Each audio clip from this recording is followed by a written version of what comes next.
প্রত্যেক দিনে তুমি অফিস থেকে দেরি করে আসো, অফিস থেকে বেরিয়ে তুমি কই যাও? একদিন একটু আগে ভাগে আওয়াজ আনা বাসায়। তুমি এটা কি বলতেছো? আমি তো রাস্তাঘাটে কোথাও দাঁড়াই না, অফিস ছুটি হওয়ার লগে লগে তাড়াতাড়ি বাসায় আসি। শীতের জ্বালায় কিন্তু আমার শরীর একবারে জ্বালা ভালা হয়ে যেতেছে। এই মাসে বেতন পাওয়ার পরে আমার একটা কম্পিউটার কিনে দিবা আর ভালো একটা কম্বল কিনে দিবা। তোমার এই কম্পিউটারের কম্বলের কথা বাদ দেও, যা আছে তাতে শীত কাটাও। কয়টা টাকা বেতন পাই তাতে সংসারে চলো না, তারপর তুমি আবার কম্পিউটারের কম্বল চাও। সারাদিন অফিসে কাজ করতে করতে ফাঁসাতে বাতাস বাইরো, আর তুমি বলে আমি দেরি করে আসি, কই যাই? চাকরিটা মনে আমি আমার বাপের করি, যখন মন চায় তখন চলে আইতে পারবো। হ্যাঁ বুঝতে পারছি, আমার কথা শুনলে যে তোমার শরীরের মধ্যে আগুন ধরে।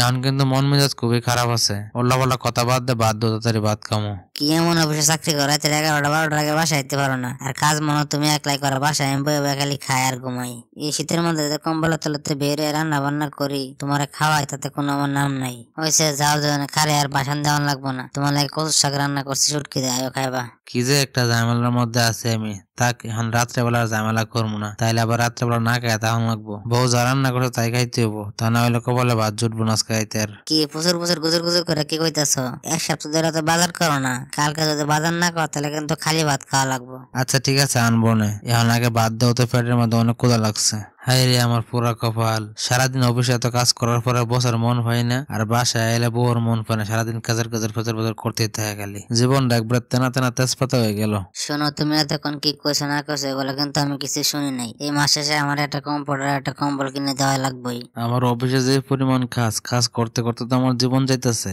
আমি তো সময় পাইতেছি না। আচ্ছা যাও, কিনে দিব না। এক কাজ করো, কালকে বাজার থেকে আসার সময় বড় দেখে একটা ফাঙ্গাস মাছ নিয়ে এসো, কারণ ফাঙ্গাস মাছের তো কাটা নাই। ভালো করে টমেটো দিয়ে আলু দিয়ে রান্না করলে অনেক মজা লাগবে। তোমার রুচি দেখে আমার হাসি পাইতেছে। কই তুমি কইবা গরুর মাংস মুরগি আনতে, তা না কয়ে কি কইলা কইলা ফাঙ্গাস মাছ আনতে? এই তোমার রুচি না? তুমি জানো না ফাঙ্গাস মাছ দেখতে পারি না, খাইতেও পারি না। ফাঙ্গাস মাছ হলো আমার শত্রু। বাদ দাও তোমার কথা, তোমার কাছে কিরকম লাগে না লাগে এটা আমার দেওয়ার বিষয় না। আমার কাছে সেই স্বাদ লাগে, সেই স্বাদ। আচ্ছা যাও, রাগ করো না। আমার 10টা না 20টা না, একটা মাত্র বউ। বউ চাইছে ফাঙ্গাস মাছ খাইবো, এটা কি আরো 15 রাখা যা? আর এক কাজ করে একটা লিস্ট করে দিয়ে তোমার কি কি লাগবো। আরে লাগতো না, কয়েকটা জিনিস আমি মুখে বলে তুমি মনে রেখে দিলে।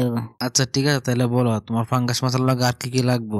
গোসল করার লাগে একটা ডাব সাবান, আর ঘরের গ্যাস সিলিন্ডার শেষ হয়ে গেছে, একটা গ্যাস সিলিন্ডারের বোতল। ও ভালো কথা মনে হয়েছে, আমার লাগে একটা মেকআপ বক্স, আর একটা মেহেদি, একটা লিপস্টিক, একটা টিপ, একটা জনসনের লোশন, আর একটা নারকেলের তেল, আর একটা ডাব শ্যাম্পু, একটা ডাব কন্ডিশনার, আর একটা বড় ফেয়ার অ্যান্ড লাভলি, আর একটা ফেস ওয়াশ। আর অনেক কিছু মনে হয়েছিল, কিন্তু আজকে আর লাগবে না, থাক। তুমি এক কাজ করো, বাজারে যে আগে কসমেটিক গুলা কিনবা, কসমেটিক কেনার পর টাকা থাকলে পরে বাজার করে নিয়ে যাবে, আর আগে না। আমার মাথাটা কি এমনি গরম? তুমি কইলা বাজার করার লিস্ট দিবা, এখন তুমি লিস্ট দিছো তোমার কসমেটিক্স এর। মাথাটা তো পাগল হয়ে গেল আমার। আমি যে কয়টায় বেতন পাই তার 2 মাসের বেতন একসাথে করলে তোমার 1 মাসের কসমেটিক্স এর দেওয়া হবো না। তোমার বিয়ে করে তোমার জীবনটা তেনা তেনা একবার তেজপাতা হয়ে গেল।